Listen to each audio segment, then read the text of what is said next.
दोस्तों शहर में मौसम फकर में कुछ आमदे ताज़ा खबर आई और खबरी जनाब बहुत ही ज़्यादा धमाका खेज आई है कि अहम तरीन फैसलों पर मुशावरत के लिए जनाब एक इम्पॉर्टेंट इजलास होने जा रहा है और इस इजलास में सिर्फ 9 अहम तरीन शख्सियात को ही तलब किया गया है। ये इजलास किसी और जगह पर नहीं बल्कि रावलपिंडी में मुनक्कद होगा। ये इजलास इब्तदाई तौर पर गैर रस्मी होगा, अलबत्ता गैर रस्मी मुशावरत के बाद और अहम फैसलों पर गौर व फिक्र करने के बाद एक बड़ी बैठक को तलब किया जाएगा जिसके अंदर तमाम जुमला अफराद मौजूद होंगे और फिर उस बड़े इजलास के अंदर जो मुमकिन तौर पर अगले हफ्ते के दौरान किसी भी वक्त तलब किया जा सकता है, उस बड़े इजलास के दौरान ताज़ा तरीन सूरत हाल से शुरका को आगाह किया जाएगा और मुमकिन तौर पर इस गैर रस्मी इजलास में लिए जाने वाले फैसलों की तौसीह की जाएगी। इसका मतलब ये है जनाब कि आने वाले दिनों में कुछ इंपॉर्टेंट डेवलपमेंट्स होने जा रही हैं,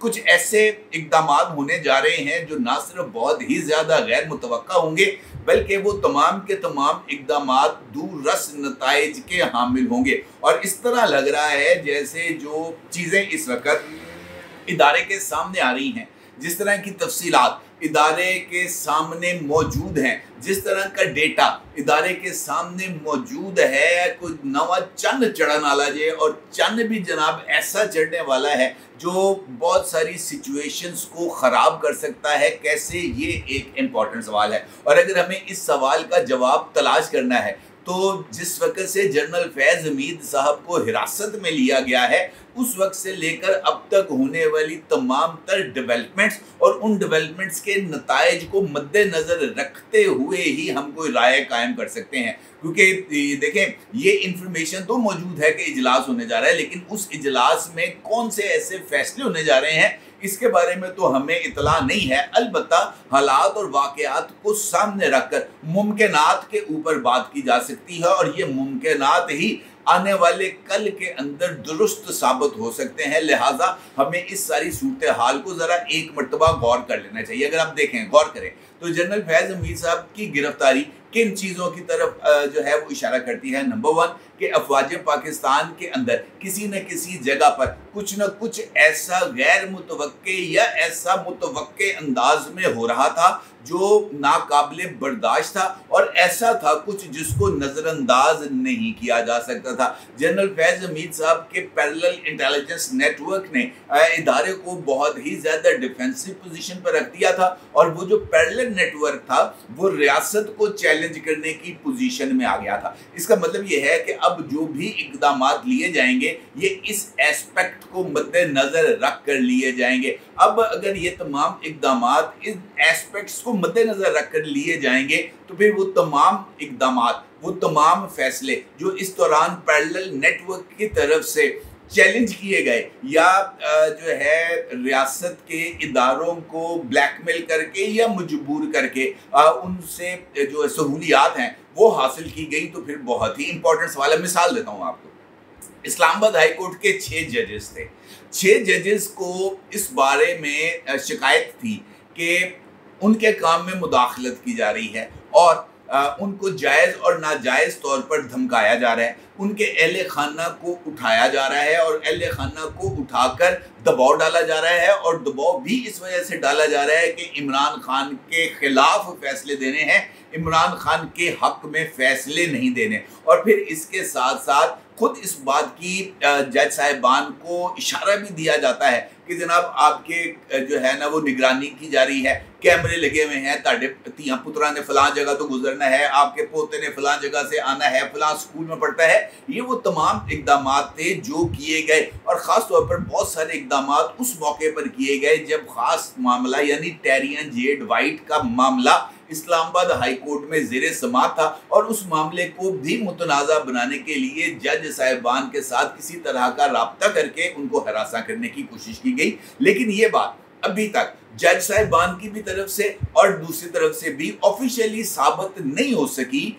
ना ही कोई इसका सबूत अभी तक ऑफिशियली मंजरे आम पर आया कि वाक़ईदन जिन लोगों ने जज साहिबान के साथ राब्ता किया था वो वाकईतन इदारे से ही मुंसलिक थे, या ये भी हो सकता है कि वो इदारे से मुंसलिक हों लेकिन उसी पैरेलल नेटवर्क का हिस्सा हो जिसको जनाब फैज हमीद साहब ऑपरेट कर रहे थे, और इदारे के ऑफिशियल्स को इस बारे में आगाह ही ना हो कि उनकी नाक के नीचे जनरल फैज हमीद के पपेट्स कौन सा खेल खेल रहे हैं। लेकिन उसका जो बोझ है, उन तमाम इक़दामात का जो खमियाजा है, वो इदारे को भुगतना पड़ा। और ये जो सिचुएशन है इसका कोई ना कोई तो मदावा होगा। जज साहिबान को क्या इस बारे में आगाह नहीं किया जाएगा कि जनाब ये जो बंदे हमने पकड़े हैं 78, इन बंदों में से ये फलां बंदा था, इसने इतने बजकर इतने मिनट पर आपको कॉल की थी, और इस बंदे की तरफ से ये जो है ना इतराफी बयान अब सामने आ रहा है। कुछ ना कुछ तो देखें, चीज़ों को रेक्टिफाई करने के लिए, दुरुस्त सिमत में चीज़ों को लेकर जाने के लिए कुछ ना कुछ इक़दामात तो करना ही होंगे। और अगर हमने इक़दामात ना किए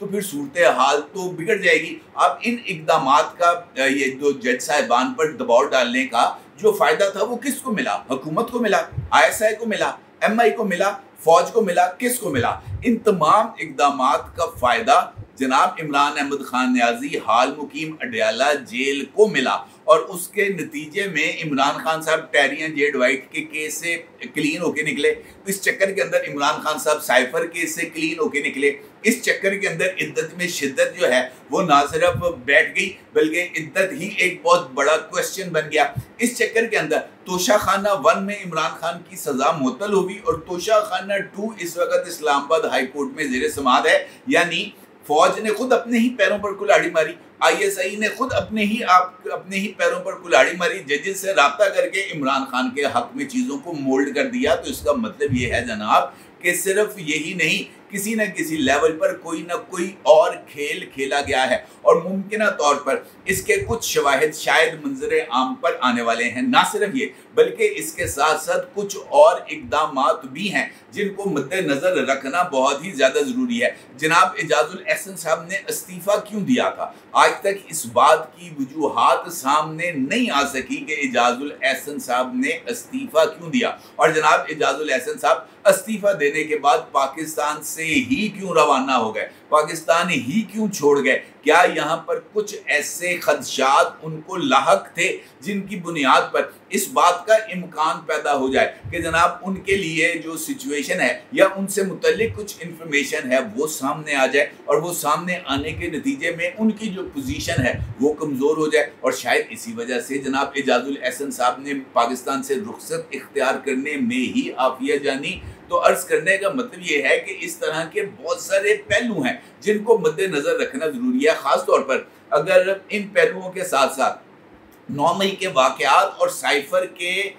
इशू को आप एक साथ रख कर देखें तो सिचुएशन और भी ज़्यादा ख़राब होती है। ख़ास तौर पर 9 मई के वाक़यात में ये तो बात अब किसी से ढकी छुपी नहीं है कि जनरल फैज़ हमीद की इन्वॉल्वमेंट इस मामले में मौजूद थी। इसमें भी कोई अब शक व शुबा बाकी नहीं है कि इमरान खान साहब डायरेक्टली और इनडायरेक्टली किसी न किसी तरीके से 9 मई के वाक़यात में ना सिर्फ मुलव्वस थे बल्कि वो सहूलतकारी कर रहे थे जनरल फैज़ हमीद साहब की पॉलिटिकली। क्योंकि अगर ये कूप कामयाब हो जाता तो एक जानिब इसके बेनिफिशरी जनरल फैज़ हमीद होते, दूसरी जानिब इसके बेनिफिशरी इमरान खान होते। अगरचे इमरान खान ने कल अडयाला जेल में एक मरतबा फिर इस बात का अदा किया है कि जनरल फैज़ हमीद के कोर्ट मार्शल से उन्हें कोई फ़र्क नहीं पड़ता, क्योंकि ये राइट टाइम है कि 9 मई के वाक़यात की जुडिशल इंक्वायरी करा ली जाए। और उनका ये कहना था कि मैं तो पहले कह रहा था कि जुडिशल इंक्वायरी कराई जाए, और अगर मेरे दिल में कोई खौफ होता तो मैं जनरल फैज़ हमीद की गिरफ्तारी के बाद जुडिशल इंक्वायरी के सवाल से पीछे हट जाता।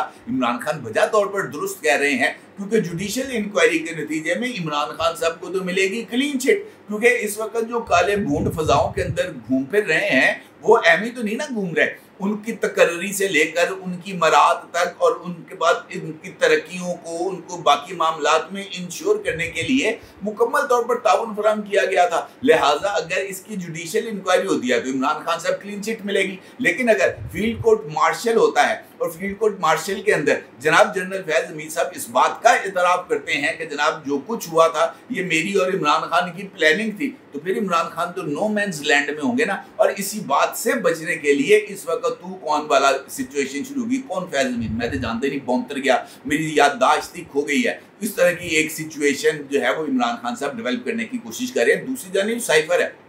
और साइफर के अंदर जो कनेक्शन जनाब रऊफ हसन साहब के रेहान ग्रिम के साथ और रेहान ग्रिम के इमरान खान साहब के साथ, जुल्फी बुखारी के साथ, शहबाज गिल के साथ, जिब्रान इलियास के साथ, अजहर मिशवानी के साथ और पीटीआई की सोशल मीडिया टीम के दीगर लोगों के साथ जो कनेक्शंस डेवलप हो रहे हैं वो इस बात की तरफ इशारा कर रहे हैं कि इमरान खान साहब की तरफ से साइफर की कॉपी गुम होना महज इत्तफाक नहीं था। इमरान खान से साइफर की कॉपी उसके बाद लीक हो जाना महज इत्तफाक नहीं था। साइफर का कंटेंट इंटरसेप्ट में शाया होना महज इत्तफाक नहीं था। पाकिस्तान का साइफर के नाम पर दुनिया भर में मजाक उड़ाना और दुनिया भर के ममालिक के साथ पाकिस्तान के ताल्लुकात को ख़राब करना महज इत्तफाक नहीं था। इन मामलात को भी किसी न किसी जगह पर जाकर एड्रेस होना है। मैंने कल भी आपके साथ शायद इस बात का जिक्र किया था कि साइफर केस ने रीओपन होना है। साइफर केस के अंदर जो नए चीज़ें सामने आई हैं वो नए चीज़ें किसी न किसी फोरम पर एड्रेस होनी है और हकीकी मानों के अंदर जो इसके कल्प्रिट्स हैं उनको सजाएं मिलनी है और नए एविडेंस ने, चाहे सुप्रीम कोर्ट हो चाहे किसी और लेवल पर हो, वो एविडेंस ने भी सामने आना है। लिहाजा ये जो बैठक जिसका मैं आपके साथ जिक्र कर रहा हूँ ये बैठक बहुत ही ज़्यादा अहमियत की हामिल है। इस बैठक के अंदर जनरल फैज हमीद नेटवर्क से डायरेक्टली और इनडायरेक्टली ताल्लुक रखने वाले तमाम अफराद के खिलाफ कार्रवाई का फैसला होगा। इस बैठक के अंदर जनरल फैज हमीद के साथ ताल्लुक रखने वाले इदारे से बाहर लोगों का मुहासबा होगा, चाहे वो ब्यूरोक्रेसी से ताल्लुक रखते हों, चाहे वो जुडिशरी से ताल्लुक रखते हों और चाहे वो सियासतदानों से ताल्लुक रखते हों या मीडिया कम्युनिटी के साथ ताल्लुक रखते हों, उन तमाम अफराद का भी मुहासबा होगा। वो तमाम लोग जो जिनके साथ जनरल फैज हमीद साहब किसी न किसी साजिश के अंदर मुलव्वस थे उनके बारे में भी फैसला होगा। और ये जो 9 लोगों की मैंने आपके साथ जिक्र किया है, अगर आप गौर करेंगे तो आपको इन 9 अफराद की सिग्निफिकेंस भी समझ लग जाएगी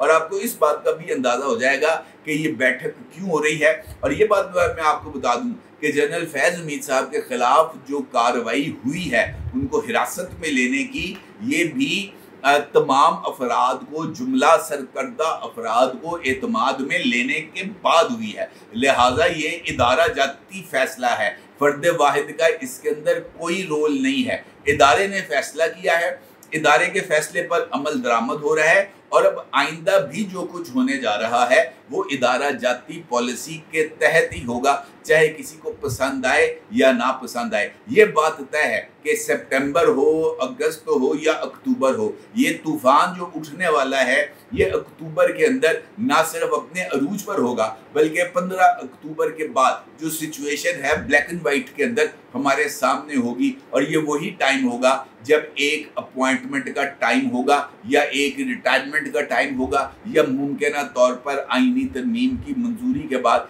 किसी नए इदारे के क़याम का वक्त होगा। लिहाजा चीज़ें ना सिर्फ बहुत ज़्यादा फास्ट ट्रैक हैं बल्कि जो फैसला साजी का अमल है वो भी इस वक्त शायद फास्ट ट्रैक पे है और आने वाले वक्त में हमारे लिए बहुत सारी खबरें हैं जो मुंतज़र हैं। अपनी राय ज़रूर इज़हार कीजिएगा। आपका बहुत शुक्रिया। अल्लाह हाफ़िज़।